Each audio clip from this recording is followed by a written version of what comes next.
नमस्कार, क्राइसिस से कमाई इस खास कार्यक्रम में आपका स्वागत है। मैं हूं डिम्पी कालरा। हमारी कोशिश ये रहती है कि हर दिन कुछ ना कुछ एक ऐसी थीम के साथ आपको शेयर बताया जाए, ना केवल उस थीम का आपको इंटरेस्ट दिखे और बल्कि उस थीम से जुड़े हुए जो मैसेज है, जो सीख है, वो भी हमारे काम आ जाए। चाहे वो भारत के मनाए जाने वाले त्यौहार हैं, त्योहारों से जुड़े हुए देवता, या फिर अर्थव्यवस्था में आए हुए क्राइसिस।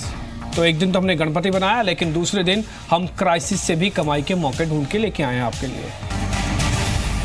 और तो जल्दी से शुरुआत कर रहे हैं। पूजा आपको बताने वाली है पहला शेयर। बताएं पूजा। कैनफिन होम्स ये शेयर है मेरी तरफ से, और इस बैंक इसका ये एक एनबीएफसी स्पेस से है जो कि हाउसिंग फाइनेंस कारोबार में है ये कंपनी। और बीच में ये भी हुआ था, कंपनी के साथ भी कुछ प्रॉब्लम्स हुई थी। ऐसा समय भी कंपनी ने देखा था कि इनके एनपीए लेवल्स काफ़ी ज़्यादा ऊपर हो चुके थे, लेकिन फिर वहाँ से मैनेजमेंट ने काफ़ी ज़्यादा कोशिश की, नए नए प्रोडक्ट्स लॉन्च किए, हाउसिंग फाइनेंस स्पेस में अपना फोकस बढ़ाने लग गई। और उसके बाद हमने देखा कि कैनफिन होम्स के एनपीए में एक ड्रास्टिक सुधार आया। और अब जो फिलहाल सिचुएशन है कंपनी की, ग्रॉस एनपीए नेट एनपीए तो दोनों ही 1% के नीचे हैं, और ये ट्रेंड पिछले काफ़ी सारे क्वार्टर से बरकरार है। 2008 के अगर निचले स्तर से हम बात करेंगे तो शेयर करीब 23 गुना अब तक चढ़ चुका है। और मुनाफा भी जो है, मुनाफा और एनआईआई का भी जो ट्रेंड है, 2008 से अब तक करीब 10 गुना बढ़ चुका है कंपनी का मुनाफा, और रिटर्न भी शानदार दिए कंपनी ने। कंपनी हाउसिंग फाइनेंस कारोबार में है। जीआईसी, न्यू इंडिया ओरिएंटल जैसी कंपनियां इस कंपनी के प्रमोटर हैं। और अभी फिलहाल स्टेटस ये है हाउसिंग कंपनी का कि 150 ब्रांच है, जिसमें कि कंपनी अफोर्डेबल हाउसिंग स्पेस में भी फोकस कर रही है, और उसके लिए कंपनी ने 21 अलग से ब्रांच खोले हुए हैं। अभी जो फिलहाल केरला की सिचुएशन चल रही है वो कहीं ना कहीं कंसर्न है, लेकिन हम देख रहे हैं कि हाउसिंग फाइनेंस स्पेस में जिस तरह से डिमांड आगे बढ़ रही है और हाउसिंग फाइनेंस कंपनियां लगातार इस एरिया में फोकस कर रही हैं, ये काफ़ी बड़ा प्लेयर होगा, काफ़ी बड़ा बेनिफिशियरी होगा आने वाले समय में ग्रोथ को लेकर, क्योंकि कंपनी की जो मॉनिटरिंग सिस्टम है वो काफ़ी अच्छी है, मैनेजमेंट कंट्रोल कंपनी काफ़ी अच्छा है। इसलिए हमने देखा कि लगातार एक अच्छा ट्रेंड, नतीजों का भी, फंडामेंटल का भी काफ़ी स्ट्रॉन्ग ग्रोथ स्टोरी रही है कैनफिन होम्स की तरफ से। ठीक है, ये स्टोरी आपको 2008 से लेकर 2018 के बीच की दिख रही है, जिसमें 13 रुपये वाला शेयर आज 310 का भी हो गया। अच्छा, एक और चीज़, ये सारे के सारे फैक्टर हो सकता है ग्लोबल ना हो, डोमेस्टिक भी हो सकते हैं, घरेलू कारण भी हो सकते हैं, और कंपनीज की अपनी स्ट्रेटजीज भी हो सकती हैं, जिसके बदौलत ये शेयर क्राइसिस से कमाई के बेहतरीन सौदे बने। आज ये शेयर 300 के ऊपर है। क्या लें या नहीं लें, ऐसा इसके मन में, अगर आपके मन में कोई दुविधा चल रही हो तो उस दुविधा को भी दूर कीजिए, क्योंकि बड़ी बड़ी ब्रोकिंग हाउसेस इस पे अभी भी राय रखे हुए हैं। सेंट्रम ब्रोकिंग की राय, जिससे आशीष चतुर्मोता भी ताल्लुकात रखते हैं, उन्होंने भी कहा कि यहाँ पे एक बार खरीदारी की जा सकती है। 350 तक की अभी भी टारगेट बनते हैं, तो 300 के ऊपर आने पर भी खरीदारी की राय मिल रही है, और 350 के नए टारगेट हैं। ये पुराना ट्रैक रिकॉर्ड बताने का सिलसिला आगे भी जारी होगा, और आगे क्या हो सकता है उसके बारे में रिपोर्ट्स भी आपको आगाह करती रहेंगी, बताएंगी कि क्या उसमें करना है। तो कैनफिन होम्स का 10 साल में 10 गुना हो जाना, और साथ ही इसके बाद अभी भी रिपोर्ट बुलिश ही बनी हुई है। एक और रिपोर्ट है रजत के पास, रजत से शुरू करते हैं। रजत, बताएं आपके पास कौन सा शेयर है? जी बिल्कुल, ब्रिटानिया है डिम्पी। देखिए, एक सेक्टर जिसने घरेलू ट्रिगर्स के आधार पर दम भरा, तेजी पकड़ी, वो था एफएमसीजी। लेमन क्राइसिस जो भी हो, चाहे हम सब प्राइम क्राइसिस की बात करें, इंटरेस्ट सेंसिटिव में बहुत ज्यादा गिरावट आई थी, लेकिन जिस तरीके से एफएमसीजी की चाल रही है और जो दिग्गज कंपनियां, उन्होंने बिल्कुल आउट परफॉर्म कर दिया। इसमें ब्रिटानिया शामिल है। 2008 के निचले स्तर से शेयर करीब 21 गुना चढ़ता हुआ नजर आया, और मुनाफा देखिए आप 5 गुना बढ़ा। बिस्कुट सेगमेंट की लीडरशिप कंपनी है, इनका जो ब्रांड है टाइगर, वो तो 38% का शेयर होल्ड करता ही है मार्केट पे। लेकिन इस कंपनी ने 1892 में काम शुरू किया था, यानी कि 100 साल से ज्यादा हो गए यहाँ पर ऑपरेशंस में। हेडक्वार्टर वेस्ट बंगाल में है। स्प्लिट की अनाउंसमेंट हुई 2010 में, उसके अलावा हाल फिलहाल में फिर से स्प्लिट की अनाउंसमेंट हुई, लेकिन उसके बावजूद रिकॉर्ड स्तरों पर कामकाज कर रहा है। अब जो मैं बात कर रहा हूं क्राइसिस की, अगर आप 2007 में देखें तो 311 का भाव हुआ करता था, तब फेस वैल्यू यहां पर 2 की हो चुकी थी उसके बाद, क्योंकि 2010 में 10 के फेस वैल्यू को 2 में कर दिया गया था। लेकिन 2008 में इसका भाव घटकर 269 हो गया, और उसके बाद जो चढ़ना शुरू हुआ है शेयर 5,900, 6,000 ये लेवल्स छूने को मिल रहे हैं स्टॉक में। तो जोरदार एक्शन में स्प्लिट की अनाउंसमेंट ऑलरेडी हो चुकी है, तो एक और ट्रिगर पॉइंट है इस कंपनी के लिए। लेकिन जिस आधार पर फंडामेंटल्स और जो ग्रोथ ट्रेजेक्टरी है, वो आने वाले समय के लिए और रिवॉर्ड्स दे सकता है। तो ब्रोकिंग हाउसेस की पॉजिटिव रिपोर्ट है ब्रिटानिया इंडस्ट्रीज। ठीक है, अगर 250 वाला शेयर करीब 6,000 का हो जाए तो हैरान नहीं होना चाहिए। अलग अलग सेगमेंट जो इनके हैं वो आपको पता है ग्रोथ आ ही रही है। एफएमसीजी के अंदर बेहतरीन कंपनी, इंस्टीट्यूशनल का निवेश अच्छा है। अब आती है रिपोर्ट की बारी। ये पिछला बेस कैसे इसने क्राइसिस से अपने आप को उभारा और आगे लेके आया, ये तो आपके सामने दिख ही गया। लेकिन अब निर्मल बैंक की रिपोर्ट ये कहती है कि और भी बढ़ेगा। इसमें नए टारगेट 7,000 के भी ऊपर के आ रहे हैं। ये जो ग्रोथ का मोमेंटम है आगे भी बरकरार रह सकता है। इसलिए ना केवल पुराने बेस पे ट्रस्ट कर सकते हैं, बल्कि आने वाले रिपोर्ट्स भी उन्हीं बेस को ही रेफर करते हुए बता सकते हैं कि कंपनीज चलेंगी। तो ब्रिटानिया उसमें से दूसरी कंपनी होगी। ये क्राइसिस से कमाई का दूसरा शेयर है। अब चलते हैं मानसी के पास और उनसे जानते हैं उनके पास कौन सा शेयर है।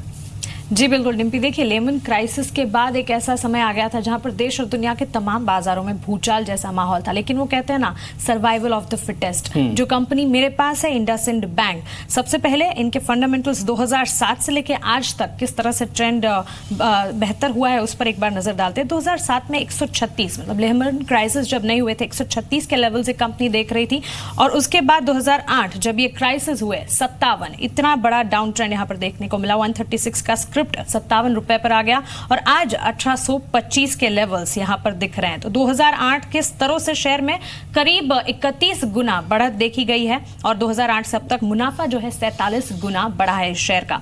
कहां से और किस तरह से हासिल किया इस सूची में अपना नाम इंडसइंड बैंक ने? देखिए, सबसे पहले तो बेहतर मैनेजमेंट गुणवत्ता, अच्छे प्रिंसिपल्स पर कंपनी कामकाज कर रही है। जब कंपनी अच्छे प्रिंसिपल्स और अच्छे मैनेजमेंट पर कामकाज करती है तो किसी भी तरह का इकोनॉमिक क्राइसिस इनको टस से मस नहीं कर सकता। और इसी के साथ स्टेबल असेट क्वालिटी, कंपनी की हमेशा से ही स्टेबल असेट क्वालिटी मेंटेन करने की रणनीति रही है, तो ये भी एक पॉजिटिव रहा। हिंदुजा ग्रुप की मजबूत बैंक है ये, एक अच्छे मजबूत पेरेंट का सहारा कंपनी को हमेशा से मिलता रहा और बैंक की लोन ग्रोथ भी अच्छी रही। तो ये तमाम ट्रिगर्स है जिसके कारण 2007 से लेकर आज तक की अगर बात करें 136 का शेयर 57 हुआ और 57 के बाद ये शेयर 1825 पर ट्रेड कर रहा है और आगे भी ये मजबूत लेवल्स पर भी ट्रेड करेगा, ऐसी पूरी संभावनाएं यहाँ पर जताई जा रही है। ठीक है, 57 वाला शेयर 2008 में था, आज उसके दाम 1825 हो चुके हैं। ऐसा नहीं कि यहीं पे आके रुकेगा, क्योंकि रिपोर्ट तो कहती है कि इसके अंदर और तेजी बरकरार है। ये अब 2000 के ऊपर भी जा सकता है, जो अलग अलग रिपोर्ट से हमको आंकड़ा लगा। और 2120 का टारगेट हमको एक रिपोर्ट से पता लगा जो कि एडलवाइस की है, वो ये कह रहे हैं यहाँ पे चलेगा। देखिए, इंडसइंड बैंक के अंदर काफ़ी स्ट्रॉन्ग मूव तो है ही, इसमें कोई दो राय नहीं है और उन्होंने अपनी पास्ट हिस्ट्री में ये प्रूव भी किया है। आगे बढ़ते हैं, ये एक एक शेयर आपको अलग अलग सेगमेंट का मिला। जैसे बैंकिंग का इंडसइंड था, पूजा ने आपको एनबीएफसी में कैनफिन होम्स बताया, तो रजत ने कंजम्पशन का बड़ा प्ले ब्रिटानिया के बारे में जानकारी रखी है। अब वापस पूजा के पास जानते हैं एक और सेक्टर और उस सेक्टर का बदला हुआ शेयर।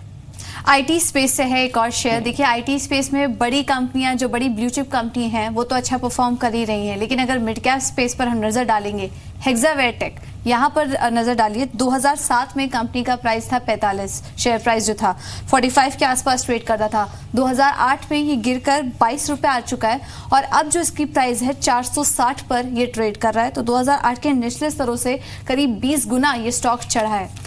और इसकी भी जो नंबर्स आए हैं, जो फंडामेंटल्स है, वो काफ़ी अच्छे रहे हैं। अगर आप मुनाफा देखेंगे तो अब तक 60 गुना इसका मुनाफा भी बढ़ चुका है, तो यानी ग्रोथ स्टोरी भी काफ़ी अच्छी रही है।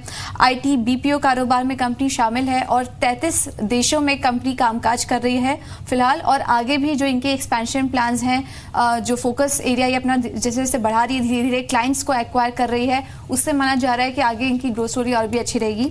और शुरुआत 1990 में हुई थी और तब से लेकर अब तक हम मुनाफे का ट्रेंड देख ही रहे हैं। करीब 60 गुना मुनाफा कंपनी का बढ़ चुका है। आने वाले समय के लिए अगर ट्रिगर देखेंगे तो वो भी काफ़ी अच्छे हैं। देखिए, इस तिमाही के नतीजे जो हमने देखे थे, हेल्दी नंबर्स थे, नए क्लाइंट्स और नए कारोबार का कंपनी ने एक्विजिशन किया था और आने वाले समय भी माना जा रहा है कि कुछ और क्लाइंट्स एक्वायर करेगी। करीब 2 लार्ज डील कंपनी ने जीती है, जिसका कि मूल्यांकन करीब 10 करोड़ US डॉलर के आसपास बताया जा रहा है। तो वो एक काफ़ी बड़ा ऑर्डर मिला था कंपनी को इस तिमाही।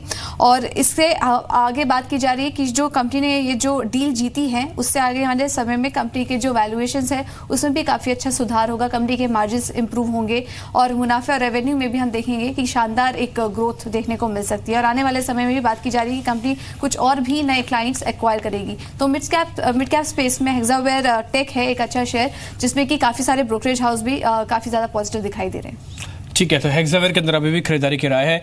ये पुराना ट्रैक रिकॉर्ड बताने का सिर्फ मतलब ये है कि क्राइसिस से कैसे उभर सकते हैं, और नए रिपोर्ट दिखाने का मतलब ये है कि आगे चल के भी तेजी आएगी। इसलिए पुराना यानी कि हिस्ट्री से ही भविष्य को सुधारा जा सकता है और ये बात साफ साफ दिख रही है। आपको ये क्राइसिस वाले शेयर कैसे अपने आप को मैनेज करते हुए ऊपर आए, ये तो आपने देखा ही होगा, और प्लस आगे चल के और भी चल सकते हैं, ये रिपोर्ट आपको बता भी रही है। तो हेक्सावे टेक्नोलॉजी पूजा की तरफ से दूसरा शेयर हुआ, पहला शेयर उनको कैनफिन होम्स उन्होंने बताया था। आगे बढ़ रहे हैं, रजत के पास वापस चलते हैं और देखते हैं कंजम्पशन वाला, क्योंकि वो कंजम्पशन स्पेशलिस्ट ही है, काफी सारे शेयर वो कंजम्पशन से जुड़े हुए लेके आते हैं। तो उनकी तरफ से दूसरा शेयर कौन सा है? कुछ जरूरत ही नहीं, अगर इंडिया में सारी खपत हो जाती है तो कंजम्पशन रिलेटेड स्टॉक्स पे तो बेट लगनी थी, और वो प्रूफ हुआ 2008 के बाद। गोदरेज कंज्यूमर में एक और स्टॉक जिसपे दमदार एक्शन देखने को मिला। देखिए स्प्लिट हो गया, बोनस ट्रैक रिकॉर्ड इस कंपनी का बहुत स्ट्रांग है। स्प्लिट 2006 में हुआ जब 4:1 था, यानी कि अब मौजूदा जो फेस वैल्यू वो 1 की है। और बोनस ट्रैक रिकॉर्ड देखिए आप, 2017 2018 में बोनस का भी शेयरधारकों को फायदा मिलता हुआ नजर आया, तो उस बलबूते तो शेयरधारकों को बहुत रिवॉर्ड्स मिल चुके हैं। लेकिन जो की हाईलाइट है वो है ये, अगर 2007 का प्राइस देखें, लेमन क्राइसिस से पहले वो था 52 का, 2008 में प्राइस घटकर 42 हो गया, और आज का प्राइस देखें तो 865, ये से ऊपर के प्राइसेस हैं, यानी कि वन वे ट्रैक पे गोदरेज कंज्यूमर चला है। 2008 के निचले स्रोत से लगभग 20 गुना रिटर्न, मुनाफे में लगभग 9 गुना से ज्यादा की बढ़त कंपनी एफएमसीजी कारोबार में है, और यही एक ऐसा तबका है मार्केट का जो स्ट्रॉन्गेस्ट परफॉर्मर है। 120 साल से ज्यादा कामकाज, और आने वाले समय के लिए भी कंपनी कह रही कि डिस्ट्रीब्यूशन नेटवर्क बढ़ा रही है, एक्सपेंशन पे कंपनी का फोकस है। FY21 में जो जनरल ट्रेड है उसकी सेल्स दोगुना करती हुई नजर आएंगी, तो काफी पॉजिटिव ट्रिगर्स है। ब्रोकिंग हाउसेस के रिपोर्ट्स लगातार पॉजिटिव है गोदरेज कंज्यूमर। ठीक है, गोदरेज कंज्यूमर में अभी भी 1520 तक का टारगेट है। हालांकि शेयर अच्छा चल के आया, लेकिन यहां से भी डबल हो सकता है, इसलिए 42 का अगर 800 हो जाना शेयर सिर्फ 10 साल में, एक दशक में हो सकता है। तो अब तो भारत वैसे भी 7% GDP ग्रोथ पे चल रहा है। उस समय तो हम लेमन ब्रदर के क्राइसिस को झेल के आए थे, भारत को भी 1 साल लग गया था करीब करीब इस पूरी घटनाक्रम से उभर के आने में। तो आप इसी से अंदाजा लगा सकते हैं कि ग्रोथ जो हमने पिछले 7, 8, 10 साल में देखी है, क्या ग्रोथ क्या इस बार नहीं दिखेगी? अगर दिखेगी तो इन शेयरों का डबल होना स्वाभाविक है। इसलिए गोदरेज कंज्यूमर्स को लेकर जो रिपोर्ट आई है वो 1500 तक के टारगेट भी दे रही है, अभी तो भाव सिर्फ 800 तक का है। ये गोदरेज कंज्यूमर्स को लेकर जो रिपोर्ट है, ये रिपोर्ट है औसत ब्रोकरेज की, यानी कि करीब 5 से 6 ब्रोकर्स को हमने कंसल्ट करने के बाद ये रिपोर्ट आपके सामने रख रहे हैं। 1520 का टारगेट है। मानसी के पास चलते हैं और उनसे जानते हैं एक और शेयर। मानसी बताएं। जी बिल्कुल डिम्पी, इंडस्ट्रियल टायर कारोबार में अपना नाम रोशन कर चुकी कंपनी बालकृष्ण इंडस्ट्रीज मेरी तरफ से सूची में दूसरा शेयर है। देखिए 2007 में 80 रुपए का प्राइस था पर स्क्रिप्ट इस शेयर का, और 2008 में क्राइसिस के वक्त 46 रुपए, मतलब आधा दाम हो चुका है इसका। और इसी के बाद आज के स्तरों की बात करें, 1158 के लेवल्स यहां पर देखने को मिल रहे हैं। तो क्राइसिस से पूरी तरह से ये शेयर उभर रहा है और यहां पर तेजी की चाल पकड़े रखे हैं, ये पूरी तरह से पता चलता है। 2008 के निचले स्तरों से शेयर में करीब 24 गुना की बढ़त दर्ज की गई है, 24 गुना चढ़ चुका है ये शेयर, और 2008 से अब तक मुनाफा जो है लगभग 5 से 6 गुना बढ़ा है इस कंपनी का। तो इसी से कंपनी की मजबूत पकड़ का अंदाजा लगाया जा सकता है। और सबसे अच्छी बात यह कि कंपनी पर कोई कर्ज नहीं है, मतलब अपने बल पर ही अपने कारोबार को आगे बढ़ाने में कंपनी पूरी तरह से सक्षम है। और साथ ही कंपनी की सालाना क्षमता भी कंपनी की स्ट्रेंथ को ही दर्शाती है। सालाना क्षमता का जो आंकड़ा है वो भी कंपनी की स्ट्रेंथ के साथ ही मिलता जुलता है, वो भी एक कंपनी के लिए पॉजिटिव है। और साथ ही सिर्फ देश में ही नहीं, देश और दुनिया में कंपनी ने अपने कारोबार को फैलाया है। अमेरिका समेत विदेशों में कंपनी का एक्सपोर्ट कारोबार काफी जाना माना है। तो 2007-8 और क्राइसिस के लेवल से लेकर अब तक कंपनी ने बिल्कुल अपने आप को इस लेवल से और इस क्राइसिस से उभारा है, और अच्छे रिटर्न्स आने वाले दिनों में भी ये पूरी तरह से देने की क्षमता रखती है। ठीक है, तो आप इसमें भी ध्यान रखें। बालकृष्ण इंडस्ट्रीज को हम BKT के नाम से भी जानते हैं, और आपको मालूम ही है कि भारत में न केवल भारत में बल्कि तो एक्सपोर्ट करने वाली कंपनी भी है। इसका 50% एक्सपोर्ट भी होता है, और अमेरिका जैसे बड़े देशों में भी एक्सपोर्ट है, जहां पे चाइनीज की टायर रोके गए लेकिन भारत के टायरों को बढ़ावा दिया गया। 1525 तक का टारगेट, कोई ड्यूटी नहीं, बल्कि बालकृष्ण इंडस्ट्रीज इस कमजोर रुपए का बेनिफिट भी उठाता हुआ दिख रहा है। कोई बड़ी बात नहीं है यहाँ से 400 से 500 रुपये चल जाए, क्योंकि ये भाव तो पहले भी आपको दिखे होंगे। चोला वेल्थ की जो रिपोर्ट है ये कह रहे हैं कि भाव वापस भी आ सकते हैं। तो बालकृष्ण इंडस्ट्रीज के अंदर एक जोरदार मोमेंटम रह सकता है। क्राइसिस से कमाई हमारी खास सीरीज है, जिसमें हम आपको सीधा 10 साल पहले लिए चल रहे हैं, यानी कि जब लेमन ब्रदर का क्राइसिस हुआ था तब आपको याद ही होगा। तो अब अगर आप बाजार से किसी भी तरह से कनेक्टेड हैं तो भुलाए नहीं भूलता है, क्योंकि उस समय एक ऐसी प्रॉब्लम हुई थी जिसमें आपका और हमारा कोई योगदान नहीं था, लेकिन ग्लोबल मार्केट के साथ हम जुड़े हुए हैं, इसलिए वो दर्द हमको भी झेलना पड़ा। बाकायदा 1 साल तक भारतीय बाजार उससे जूझते रहे, कई विश्व की अर्थव्यवस्था चरमरा गई थी, और उसके बाद लेकिन भारत की अर्थव्यवस्था के कुछ चुनिंदा शेयरों ने डंका बजाया और दिखाया कि कैसे क्राइसिस से कमाई की जा सकती है। उसकी पूरी की पूरी सूची हम आपके सामने रख रहे हैं। उन सूची के अंदर ये तो दिख ही रहा होगा आपको कि ये सारे के सारे शेयर जो बेनिफिट है ही हैं, दे ही रहे हैं। उन्होंने पहले भी प्रूव किया और आने वाली रिपोर्ट्स भी कह रही हैं कि वो शेयर प्रूव करेंगे। इसलिए पुराना हिस्ट्री देखते हुए, नया फ्यूचर को समझते हुए इन सभी शेयरों पर आप ज़्यादा भरोसा कर भी सकते हैं। पूरी टीम मेरे साथ है, मानसी आपको शेयर बता रही है, पूजा आपको बता रहे हैं, साथ ही रजत, और एक शेयर मेरी तरफ से भी होगा। तो मानसी, एक शेयर आपकी तरफ से और जानना चाहते हैं जो आपकी लिस्ट में है। चलिए, तो क्राइसिस से कमाई के इस दौर में अगला शेयर वर्लपूल है मेरे पास। 2008 के निचले स्तरों से शेयर करीब 30 गुना चढ़ा है। 2008 में 51 रुपए का शेयर आज 1613 रुपए पर दिखता है। 2008 से अब तक मुनाफा करीब 10 गुना इस शेयर का बढ़ता हुआ दिखा है। कंपनी कंज्यूमर ड्यूरेबल कारोबार में शामिल है और कंपनी का कोई भी कर्ज नहीं है। तो सबसे अच्छी बात, कंपनी कोई कर्ज पर नहीं जी रही है और अपने आप अपने दम पर अपने कारोबार को आगे बढ़ा रही है। साथ ही 1980 से भारतीय बाजारों में कामकाज कर रहे हैं, तो पुराने और एक्सपीरियंस प्लेयर होने का एक ब्राउनी पॉइंट जो है इस कंपनी को मिल रहा है। साथ ही कंपनी अपने पीयर टू पीयर कंपैरिजन में भी सबसे आगे हमेशा से ही रहती आई है और बेहतर प्रोडक्ट रेंज से मार्जिन्स के भी बढ़ने की पूरी संभावनाएं आने वाले दिनों में भी जताई जा रही है। नए लॉन्च, डिस्ट्रीब्यूशन पर कंपनी फोकस कर रही है, जो आने वाले दिनों में कंपनी के कारोबार के लिए एक बेहतरीन ट्रिगर साबित हो सकता है। और सीधी सीधी बात है, आने वाले दिनों में त्योहारी सीजन आने वाला है, तो ऐसी एक कंपनी जो कि कंज्यूमर ड्यूरेबल कारोबार में शामिल है, 10 से 15% की बिक्री बढ़ने का पूरा अनुमान यहां पर त्योहार फेस्टिवल सीजन में होता हुआ दिख रहा है। तो 2008 के 51 रुपए के प्राइस से 1613 का सफर और आगे चलकर भी तेजी का ही सफर तय करती हुई वर्लपूल। ठीक है, वर्लपूल, इस पे आप जरूर ध्यान रख सकते हैं। 1600 तो हो गया, लेकिन भाव अभी और भी बढ़ते हुए दिखेंगे। ये 51 रुपए का शेयर था 2008 में, आज 1600 का शेयर है। कई बार लोगों को तो बाकायदा ऐप खोल के या फिर नेट का इस्तेमाल करके देखना पड़ता है वास्तव में थे या नहीं थे। लेकिन ये बात बिल्कुल सच है कि ये शेयर जो 50-50, 60-60 रुपए के शेयर थे, अगर आज हज़ारों के में मिल रहे हैं तो इसमें कोई हैरानी नहीं है। ये अपनी इनकी मैनेजमेंट की अकल है, मार्केट का ग्रोथ है, सरकार की पॉलिसीज़ हैं, कई सारे ऐसे फैक्टर्स हैं जो क्लब करके इन शेयर को चला रहे हैं। इसलिए जो क्राइसिस है, कमाई इन्हीं से ही हो सकती है, और क्योंकि उन्होंने पहले भी प्रूव किया। आज 1900 का नया टारगेट है, आप चाहें तो इसमें भी खरीदारी कर सकते हैं। निर्मल बंक की एक रिपोर्ट है। कई लोगों को लग रहा होगा महंगे होंगे, लेकिन बार बार यही बात कर रहा हूँ, अगर महंगी भी हैं तो ये और चलने वाले हैं, इसलिए सारी की सारी रिपोर्ट्स हमने आपके सामने रखी है। आगे बढ़ रहे हैं, पूजा से एक और शेयर जानते हैं, बताएं पूजा। फार्मा स्पेस से है मेरे पास ऑरोबिंदो फार्मा। 2008 के दौर में इसका जो प्राइस था 31 रुपए आ चुका था और अब आज की डेट में 775 रुपए ये स्टॉक इस वक्त ट्रेड कर रहा है। कुछ समय पहले तक हम देख रहे थे कि फार्मा स्पेस रेगुलेटर का शिकंजा काफी ज्यादा था, लेकिन अब धीरे धीरे वो समस्या कम होते जा रही है और इस स्पेस में ऑरोबिंदो फार्मा काफी अच्छा प्रदर्शन कर रहा है। 2008 के निचले स्तरों से 24 गुना ये शेयर चढ़ चुका है और वहां से मुनाफा भी अभी तक करीब 10 गुना बढ़ चुका है। आने वाले ट्रिगर्स भी काफी स्ट्रांग है कंपनी के। नोवार्टिस से कंपनी ने सैंडोज का एक्विजिशन किया था, काफी महंगा एक्विजिशन को बताया जा रहा था। $90 करोड़ में ये अधिग्रहण किया गया था कंपनी की तरफ से, जो कि पूरी तरह से डेट से फंड किया गया था। लेकिन ये निवेशकों को काफी पसंद आया है, क्योंकि ऑरोबिंदो फार्मा ये एक ऐसी कंपनी है जिसको कि टर्न अराउंड स्पेशलिस्ट के नाम से जाना जाता है। ये इस तरह के छोटे छोटे एक्विजिशन करती रहती है और बाद में उस कंपनी में टर्न अराउंड भी होता हुआ नजर आता है और जिससे इस कंपनी को काफी ज्यादा फायदा होता है। तो इस तरह के एक्विजिशन को, ये जो सैंडोज का भी एक्विजिशन हुआ था, इसको भी काफी पसंद किया गया और आने वाले समय में हम देखेंगे कि यूएस के मार्केट में, इंडियन मार्केट में ये काफी अच्छा प्रदर्शन करते हुए आगे भी कंपनी नजर आएगी। ठीक है, अरविंदो फार्मा के शेयर तो वैसे भी भारत के लिए अब जाने ही जाते हैं। आपको मालूम ही है कि आईटी के बाद दूसरा ऐसा सेक्टर जो कि अच्छी करेंसी भारत में लेके आता है, इंस्टीट्यूशनल डॉलर की फ्रंट पे भी पैसा अच्छा लेके आता है, वो फार्मा कंपनीज ही हैं। 775 हुआ है अब, ये 31 रुपये से बढ़कर। लेकिन आप रिपोर्ट देखिए जो कि इसको फिर से डबल कह रही है कि शेयर 2 गुना हो जाएगा, 1270 तक जाने की हिम्मत रखता है। क्राइसिस से मैनेजमेंट यानी क्राइसिस से कमाई कैसी होती है, अरविंदो फार्मा से समझी जा सकती है। अब चलते हैं रजत के पास, उनसे एक और शेयर सुनते हैं। जी, मैं तो वो वाले शेयर बता रहा हूँ डिम्पल, जहाँ पर फेस वैल्यू 10 की भी नहीं है और जिन्होंने तगड़ी रफ्तार देखने को मिली। उसमें एक और सूची में नाम जोड़ दूं, मिंडा इंडस्ट्रीज। ये पॉकेट भी दमदार एक्शन में थी। ऑटो एंसिलरी स्टॉक्स कमाल कर गए। 2008 से अब तक का रिटर्न देखें तो सभी स्टॉक्स का काफी शानदार है, लेकिन मिंडा इंडस्ट्रीज ने 2008 से जो चाल पकड़ी तो 20 गुना बढ़ गया ये प्राइस के टर्म्स में और मुनाफा इनका बढ़ गया 7.5 गुना से ज्यादा। ऑटो एंसिलरी काम में है ऑब्वियसली और तमाम ऑटो कंपनियों को उपकरण प्रोवाइड करती है, लेकिन कंपनी 52 प्लांट से ऑपरेट करती है और इनका जो बिजनेस मॉडल है वो स्ट्रैटेजिक टाइप्स के जरिए यहाँ पर काम का ज्यादा होता है। मिसाल के तौर पर अगर जेवी देखें तो कंपनी ने लगभग 34 कंपनियों के साथ जेवी कर रखा है।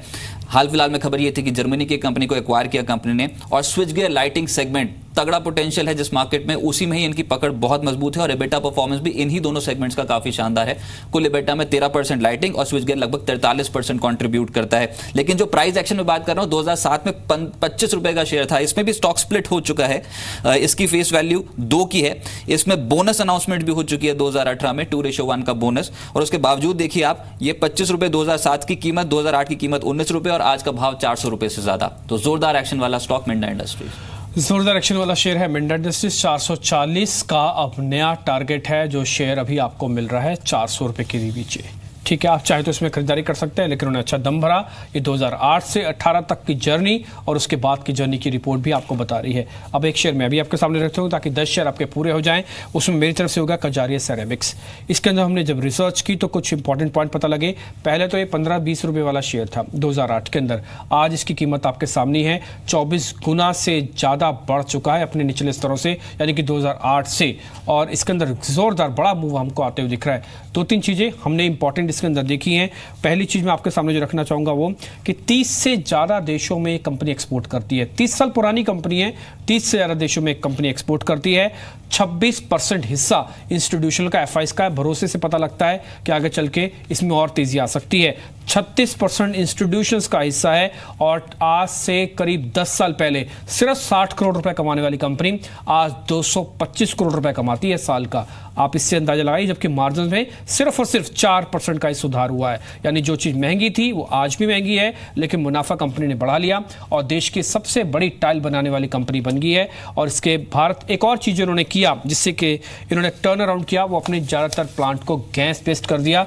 और अब तो कजारिया के कई प्लांट में रोबोटिक टेक्नोलॉजी भी लगती है। रोबोट्स इनकी टाइल बनाते हैं, छोटा सा भी कट आता है तो आर कैटेगरी में जाता है, लेकिन उसका भी मार्केट अपने आप में बहुत बड़ा है। तो कजारिया सेरेमिक्स मार्केट का एक बड़ा प्लेयर है। और अब इस पे रिपोर्ट जो आ रही है वो कह रही है कि 560 रुपए तक चला जाएगा। ये रेलिगेट सिक्योरिटीज की रिपोर्ट है 560 तक के टारगेट के लिए। सारे के सारे शेयर्स जो आपको अलग अलग मानसी और रजत ने, पूजा ने आपको दिए, वो देखिए। एंडरसन बैंक, बालकृष्ण इंडस्ट्रीज, साथ ही Whirlpool, Can Fin Homes, Hexaware, Aurobindo Pharma और इसके अलावा कजारिया मेरी तरफ से, तो ब्रिटानिया, गोदरेज और मिंडा इंडस्ट्रीज रजत ने आपको दिए। सबके टारगेट आपके सामने और आज के भाव भी हैं। उम्मीद तो कर रहे हैं ये आज का भी कार्यक्रम आपको बेहद पसंद आएगा। बहुत बहुत शुक्रिया आपका, शुक्रिया मानसी, पूजा और रजत कार्यक्रम में रिसर्च करके लेके आने के लिए शेयर।